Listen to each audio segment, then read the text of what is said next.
Hello viewers, welcome to Filmi craft. நான் உங்கள் அருண். இந்த எபிசோட நம்ம பார்க்க போகிற படம் 2015 ஒரு இங்கிலீஷ் லாங்குவேஜ் ஜார்ஜியன் த்ரில்லர் படமாக வெளியான லேண்ட்மைன் கோஸ் கிளிக். இப்போ இந்த படத்துடைய கதை என்ன அப்படின்னு பார்த்தீங்கன்னா, படத்துடைய கதைக்கிழமை ஜார்ஜியாவில் ஒரு பகுதியில் நடக்குது. படத்துடைய ஆரம்பத்திலேயே ஜீப்பில் 3 பேர் வர்றாங்க.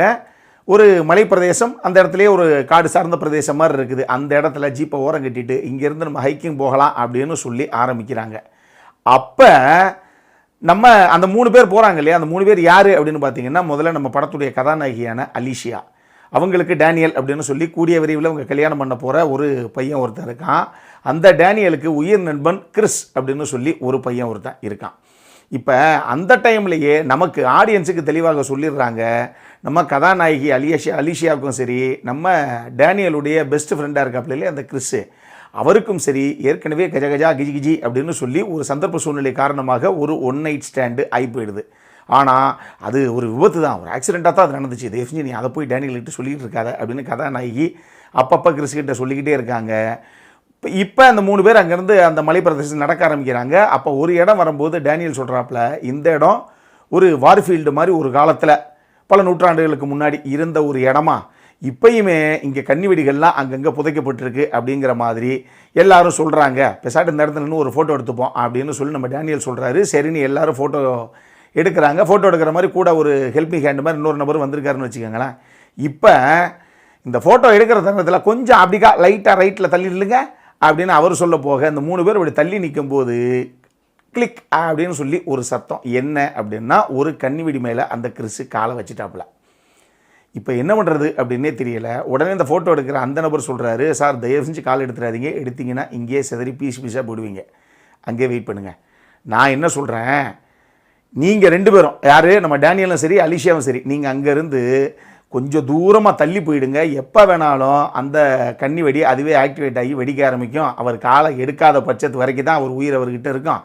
எல்லாரும் தள்ளி போயிருங்க அப்படின்னு சொல்லி, நான் போய் ஹெல்ப்புக்கு யாரையாவது கூப்பிட்டு வரேன் அப்படின்னு இவர் கிளம்புறாப்புல. போயிட்டு எவ்வளோ சீக்கிரம் வருவீங்க அப்படின்னு அந்த கிறிஸு கேட்டால், அது ஒரு 4 மணி நேரம் ஆகலாம். நான் போய் ஆளை கூப்பிட்டு வரணுமா இல்லையா ஹெல்ப்புக்கு, இங்கேருந்து ஊருக்கு போகிறதுக்கே 3-4 மணி நேரம் ஆகுமே, நான் போயிட்டு வந்துடுறேன் அப்படின்னு அவர் கிளம்பிடுறாரு. இப்போ சரி ஓகே, வேறு வழியே கிடையாது, நீ எப்படியாவது ஹெல்ப் பண்ணு, உன் நண்பன் தானே, உயிர் நண்பன் தானே அப்படின்னு அலிஷியா டேனியல் கிட்ட சொன்னால், டேனியல் அப்போ சொல்கிறாப்புல, கிறிஸு ஏற்கனவே நேற்று நைட்டு நடந்த சம்பவத்தெல்லாம் சொல்லிட்டான், உன்னை பெருசாக நம்பினேன், ஆனால் நீ ஒரு சீப்பான பொண்ணு அப்படிங்கிறத காமிச்சிட்டேல்ல, இனிமேல் நீ ஆச்சு கிறிஸ் ஆச்சு, அவனை காப்பாற்று, இல்லை 2 பேரும் சேர்ந்தே போய் சேருங்க, அதை பற்றி எனக்கு கவலை இல்லை, நான் கிளம்புறேன் அப்படின்னு நம்ம டேனியலும் அங்கேருந்து கிளம்பி போயிடுறாப்புல. இப்போ கிறிஸ் மட்டும் கன்னிவெடி மேல் நிற்கிறாப்புல. இந்த அம்மா காப்பாற்றி ஆகணும். யார்? நம்ம கதாநாயகி அலிஷியா. இந்த தருணத்தில் ஒரு ஆள் நாயோட அந்த இடத்துக்கு வந்து சேர்றான். அந்த ஆள் அங்கே இருக்கக்கூடிய லோக்கல். அவன் இந்த சிச்சுவேஷனை பார்த்துட்டு அவனுக்கு எல்லாம் புரிஞ்சிருது. ஓகே, இப்போ என்ன, இந்த கன்னி வெடியை டீஆக்டிவேட் பண்ணணும், இல்லை இவரை இங்கே காப்பாற்றணும், அவ்வளோதானே, காப்பாற்றலாமே, அதுக்கு நீ என்ன தருவ எனக்கு அப்படின்னு கதாநாயகிட்ட ஆரம்பிக்கிறான். இதுக்கப்புறம் இவங்களே எதிர்பார்க்காத அளவுக்கு இவங்களுடைய வாழ்க்கையை தலைகீழாக மாறப்போகுது அப்படிங்கிறது இவங்க 2 பேர்த்துக்குமே அந்த நொடிப்பொழுது வரைக்கும் தெரியாது. இதுக்கப்புறம் என்னதான் நடந்தது இந்த படத்தில், இதுதான் இந்த படத்துடைய மொத்த கதையே. இந்த படத்தை பொறுத்தளவுக்கு லீவன் பாக்யா அப்படின்னு சொல்லி ஒரு நபர் வந்து இயக்குன ஒரு படம். 3 பேர் எழுதி இதை அவர் தான் இயக்கியிருக்காப்புல. இந்த படத்தை பார்க்கும்போதே ஒரு விஷயம் தெளிவாக உங்களால் புரிஞ்சிக்க முடியும், எந்த அளவுக்கு ப்ரூட்டலாக ஒரு படத்தை எடுக்க முடியுமோ, குறிப்பாக எந்த அளவுக்கு சைக்கோத்தனமாக ஒரு படத்தை எடுக்க முடியுமோ.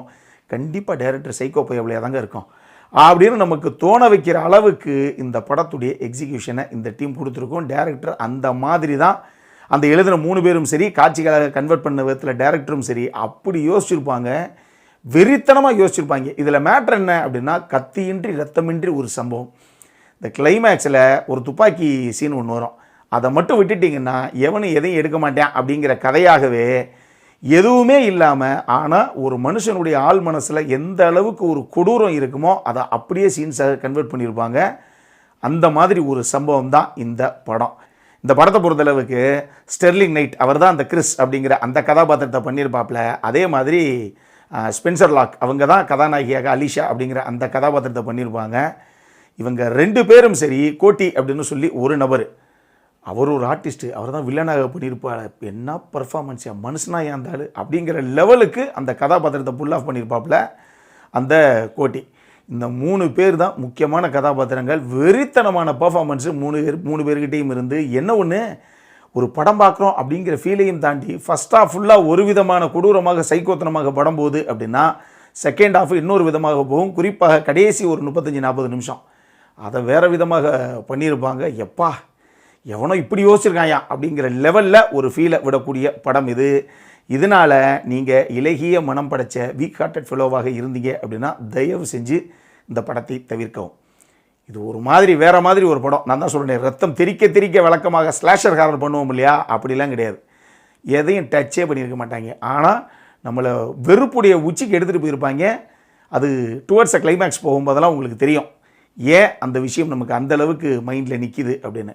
டெக்னிக்கலி பெருசாக செலவே இல்லாமல் கம்மியான பட்ஜெட்டில் எடுக்கப்பட்ட ஒரு படம். கதை, கதாபாத்திரங்களுடைய வடிவமைப்பு, இதை மட்டுமே நம்பி மினிமம் டெக்னிக்கல் ரிக்குவயர்மெண்ட் இருந்தால் போதும் ஒரு படத்தை ப்ரெசென்ட் பண்ண முடியும் அப்படிங்கிற மாதிரி இந்த டீம் களத்தில் இறங்கி பண்ண ஒரு சம்பவம் இது. ஸோ டெக்னிக்கலி எல்லாரும் என்ன பண்ணணுமோ அதை பண்ணியிருந்தாங்க. அடல்காரண்டை பொறுத்தளவுக்கு இந்த படத்துக்கும் ஃபேமிலிக்கும் சம்பந்தமே கிடையாது. இது ரேஷன் கார்டு சம்பவம் மக்களே. படத்தில் வகை வகையாக சம்பவம் இருக்கும். நீங்கள் ஃபேமிலியோடு பார்க்குறதுக்கு வாய்ப்பே இல்லாத ஒரு படம். என்கிட்ட கேட்டிங்கன்னா நான் சொன்ன மாதிரி எந்த அளவுக்கு சைக்கோத்தனமாக எடுத்தாலும் நான் பார்ப்பேன் சார் அப்படிங்கிற ரசிகர்களாக நீங்கள் இருந்தீங்க அப்படின்னா உங்களுக்கான பிரியாணி விருந்து தான் இந்த படம். அந்த அளவுக்கு ஒரு படத்தை எடுத்து வச்சுருக்காங்க.